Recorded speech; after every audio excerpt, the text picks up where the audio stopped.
Bro, terus terang gue kepikiran tentang masalah munafik. Jadi gue, ya kita kan lagi belajar. Ya. Setelah lama banget dari lahir kita jadi seorang muslim, akhirnya terus terang gue masih ketar-ketir banget tuh tentang masalah apakah gue masih bagian dari munafik atau enggak. Sedangkan kita tahu sendiri hukuman terberat kan tuh munafik. Di bawahnya orang kafir, di kerak kan. Di bawah, di atas. Maksudnya gini, lebih tinggi dari hukuman orang kafir. Nah iya, di jas begitu ya munafik. Kan begitu kan.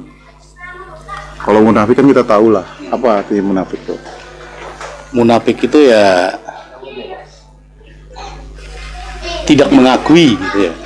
Tidak mengakui dia Islam tapi mengingkari. Kalau kata hadis Nabi, kalau tanda-tanda orang munafik itu kan ada 3. Kalau berkata dia berdusta. Kalau berjanji dia mengingkari. Kalau diberi amanah dia berkhianat. Itu tanda-tanda orang munafik. Tapi Mas Bro, ada satu lagi nih, saya pernah baca satu hadis. Ternyata tanda-tanda munafik itu dibagi 4. Tambah lagi. Iya, itu hadis Bukhari Muslim, riwayat Bukhari, Daud, An-Nasai kalau nggak salah. Bisa saya baca ya? Selama ini kita tahunya kan cuma 3 ya. Nah ini yang keempat ini nih yang orang berselisih malah dia bikin ini. Nah ini yang keempat nih yang ngeri nih Mas Bro. Apa ini itu? Yang saya rasa saya sendiri sering mungkin melakukan yang keempat ini. Coba ya saya baca Mas Bro. Riwayat hadis dari Bukhari Muslim, Abu Daud, Tirmidzi. Ini bunyi hadisnya. Telah menceritakan kepada kami, Kabisah bin Uqbah berkata, telah menceritakan kepada kami Sofyan dari Al-Amsi, dari Abdullah bin Murrah, dari Masruq, dari Abdullah bin Ammar.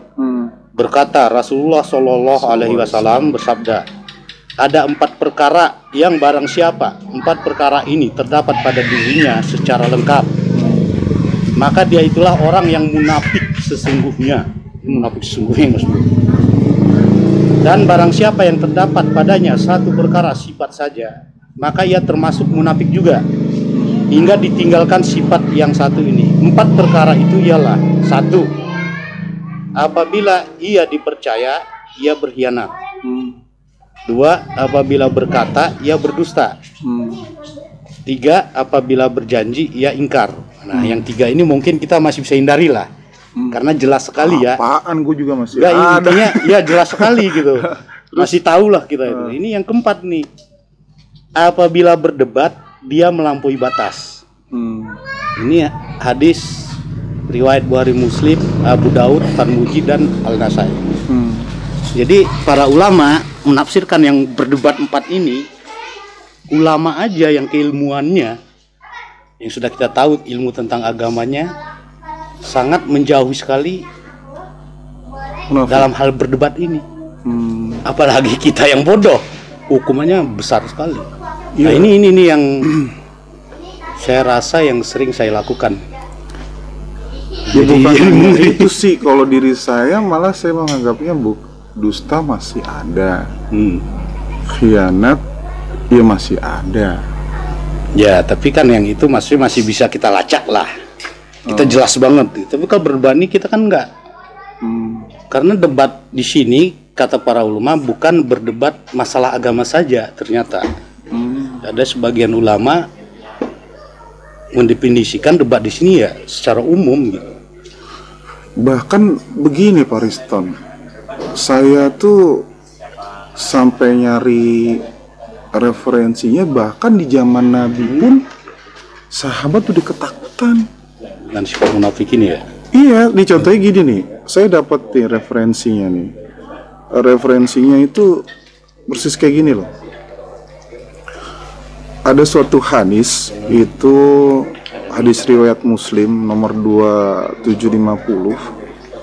Ada sahabat ngomong gini, dari Hanzalah Al-Usayyidi. Beliau adalah di antara juru tulisnya Rasulullah SAW. Dia berkata, Abu Bakar pernah menemuiku gitu loh. Lalu dia berkata padaku, bagaimana keadaanmu, wahai Hanzalah?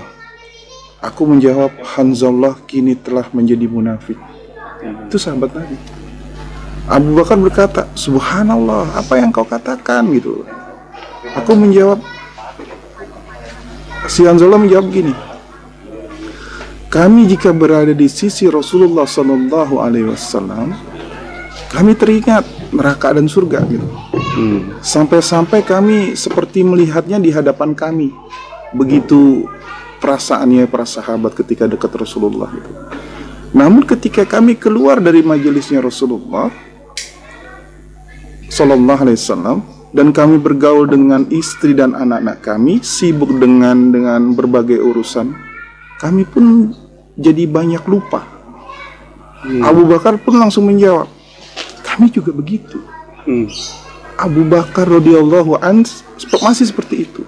Kemudian aku dan Hanzalah dan Abu Bakar pergi menghadap Rasulullah SAW, lalu bertanya kepada Rasulullah SAW, wahai Rasulullah, jika kami berada di sisimu, kami akan selalu teringat pada neraka dan surga. Sampai-sampai seolah-olah surga dan neraka itu benar-benar nyata di depan kami gitu loh. Terus, namun jika kami meninggalkan majelismu, kami tersibukkan dengan istri, anak, pekerjaan kami, sehingga kami pun banyak lupa. Rasulullah SAW lalu bersabda begini, demi Rabb yang jiwaku berada di tangannya, seandainya kalian mau continue dalam beramal sebagaimana keadaan kalian ketika berada di sisiku, dan kalian terus mengingat-ingatnya, maka niscaya para malaikat akan menjabat tangan kalian di tempat tidurmu dan di jalan. Namun Hanzalah, lakukanlah saat demi sesaat. Beliau mengulanginya sampai 3 kali. Lakukanlah sesaat demi sesaat. Keadaan seperti itu yang Rasulullah bilang. Jadi ketika para sahabat di zaman sahabat pun sudah takut. Sudah takut akan sifat seperti itu. Sifat munafik itu. Yang dimana notabene-nya para sahabat Nabi udah bilang kan, umat terbaik yaitu para sahabat, para tabi'in. Tapi mereka pun masih takut. Pernah berjumpa dengan Rasulullah SAW, dibilang umat terbaik, bahkan para sahabat itu. Mereka pun masih ada takut. Kalau kita ya, jujur saya ngakuin kalau misalkan dibilang 3 perkara tadi atau 4 perkara tadi ada di diri saya. Gimana Pak Riz? itu garis besar dari tanda-tanda munafik, Mas Bro. Sebenarnya saya pernah baca lagi ciri-ciri munafik itu yang terdapat dalam Al-Quran dan hadis. Itu lebih dari 60 tadi, Mas Bro. Pemecahan dari yang 4 tadi, Mas Bro. Ini saya baca beberapa contohnya nih. Hatinya yang sakit, ini Al-Baqarah ayat 10 nih. Kesukaan yang sangat kuat terhadap hal-hal yang terkait syahwat. Ini di Al-Ahzab ayat 32. Banyak lagi nih, buruk sangka kepada Allah, mengolok-olok ayat-ayat Allah. Itu bagian ciri-ciri dari munafik juga. Dan munafik itu bukan hanya yang 4 perkara tadi. Yang kita tahunya ya 3 perkara ya. Yang umumnya 3 perkara. Plus sama 4 tadi yang 3 perkara aja sebagian besar masih jalan. Ini punca masih banyak lagi. Gimana ada kalau 62 poin lagi ke bawah? Memang Ya munafik Allah, itu ya Rabb. Nauzubillah, Mas Bro. Semoga ya kita bisa terhindar dari sifat itu. Tapi ya emang begitu. Berat sekali. Ini kalau dibaca-baca nih mah, malah duduk bersama orang-orang yang suka mengolok-olok ayat Allah aja itu ciri-ciri orang munafik. Melakukan kerusakan di muka bumi dianggap munafik juga. Bagian dari ciri-ciri orang munafik. Ternyata bukan yang 4 tadi. Jadi banyak kalau memang di ini gitu. Memang Ya kita ini. kalau bisa dibilang tuh bukan hanya sekedar apa namanya, hubungannya sama ya itu dia, kita mungkin kita harus benar-benar tazkiyatun nafas. Benar, kita harus belajar untuk memperbaiki diri dari sifat-sifat tercela dalam diri gitu kan. Ya bisa benar-benar gugurin, Bos. Iya, ngeri. Gugurin banget gitu kan. Wah, serem juga sekali berustad. Ya nggak usah ustaz zaman sekarang sahabatnya begitu kok ketakutan juga, gimana kita? Ya ini yang ternyata ya sifat-sifat ciri-ciri ini mah saya pribadi juga saya rasa mah banyak di saya gitu ternyata. Yang tanpa saya sadari gitu, ternyata banyak sekali gitu. Terus akhirnya kalau misalkan begini kan jadi pusing juga. Coba gimana coba? Ya Allah, ini harus kita tanyain sama Ustaz Firun. Satu cara ya berusaha untuk menghindari ya. Tapi ya sampai saat ini saya ngaku jujur aja gitu, belum bisa, gitu, masih ada gitu. Iya. Masih ada. Kalau hubungannya dengan ihsan itu kan bisa jadi sekali berpara sahabat tuh bisa jadi ihsan ya. Bisa jadi kan, soalnya sampel kan buat kita. Ya kalau manusia yang paling ihsan ya Nabi Muhammad SAW gitu kan. Ya, cuman itu dia lah, kalau misalkan itu ya masih enaknya surganya tuh bisa masuknya kita karena rahmat Allah bukan amal ya. Itu kan. Masih enaknya di situ kan gitu kan. Cuman yang jadi permasalahan kan serem-serem juga kalau misalkan ternyata wah keraknya bos, waduh keraknya neraka coy. Ya terus ciri-ciri yang apa, tanda-tanda yang tiga tadi, yang umum tiga tadi, ternyata itu juga kata sebagian ulama itu tidak hanya berlaku dalam agama. Berkhianat, berbohong itu kita pikirkan ada kaitannya dengan dia berbohong mungkin terhadap kitab Allah atau terhadap ayat-ayat Allah, kan begitu ya? Penafsiran saya selama ini begitu, ternyata tidak. Itu berlaku umum. Ya seperti kita berbohong masalah bisnis, dia termasuk ternyata. Kita dapat amanah tentang bisnis juga bisa begitu, walaupun hubungannya bukan hanya sesama muslim. Betul. Terhadap non muslim lain juga kita masih. Saya pernah dengar gitu dari salah satu ulama. Berarti kan luas banget kalau benar-benar kejadian rahmatan lil alamin bener. Makanya ciri-ciri ada 62 tadi itu kalau dibahas detail-detailnya, wah, saya merasa banyak berat benar-benar. Cuman begini kata ulama, apa? Ya emang semua perbuatan dosa atau apapun maksiat dalam agama kita ya, Allah itu selalu memudahkan ya untuk mengampuni, memaafkan gitu. Ya kata saya dengar salah satu ceramah ulama itu untuk menyikapi kalau kita merasa melakukan ciri-ciri dari sifat munafik itu ya istighfar. Istighfar dan berjanji untuk tidak mengulangi. Oh toh ternyata berulang lagi, istighfar lagi ya seperti dosa-dosa lainnya. Ya salah satunya yang bikin kita agak lega begitu. Jadi tapi kita harus sadari kalau itu memang salah. Tapi kan kebanyakan kita ini kan kadang nggak sadar. Ya kan kalau baginda Rasulullah SAW ngasih begitu kan semacam warning, kan gitu kan. Ini hati-hati sifatnya begini. Ya sahabat aja begitu, apalagi kita gitu kan, kita harus mawas dirinya benar-benar super. Nah cuman begini Mas Bro, terkadang sifat munafik dari definisi ciri-cirinya yang tadi gitu, itu kadang bisa kita lakukan memang karena keadaan gitu. Sering itu bukan karena dari diri kita, tapi karena lingkungan. Ya contoh yang Pak tadi, itu yang saya memang sering saya lakukan dari dulu, dan itu saya benar-benar tobati itu, berdebat tadi Mas Bro. Ya kan begitu tanpa sadar, yang kita anggap itu sebagai wah ternyata tidak akan dibenarkan kayak sekarang mah.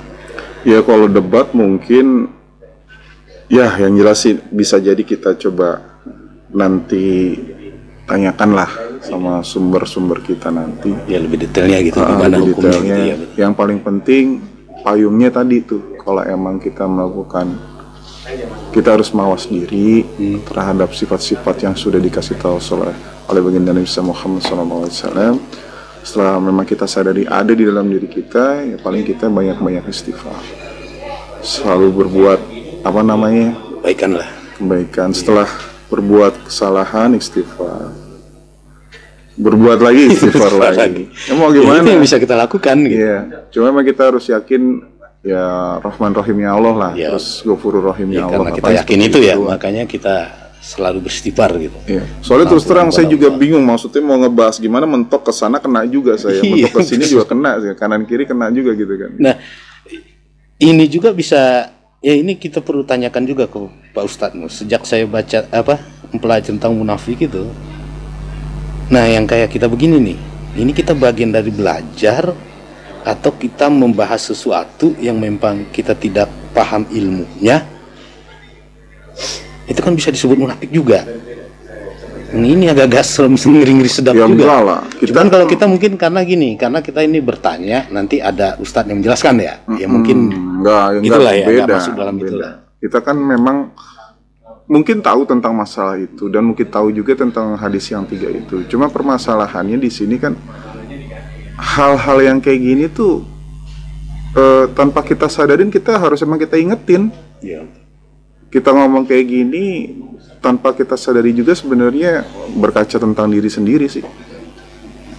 Jadi pemirsa, ini bukannya kita menggurui apa enggak, jujur aja kami ngerasa mungkin bagian juga dari itu. Tapi ya mau dikata apa ya, kita sedang belajar untuk memperbaiki diri. Ya paling itu satu nilai kebaikan yang tentang belajar memperbaiki diri itu. Ya kan? Ya, semoga saja lah. Semoga jadi kebaikan ya. Ya udahlah, solo kita coba nantikan nanti kepada ini. Ya, kepada Pak Ustadz ya. Betul. Bisa. Moga-moga suatu pembicaraan yang malam ini menurut saya berat sekali bagi saya. Karena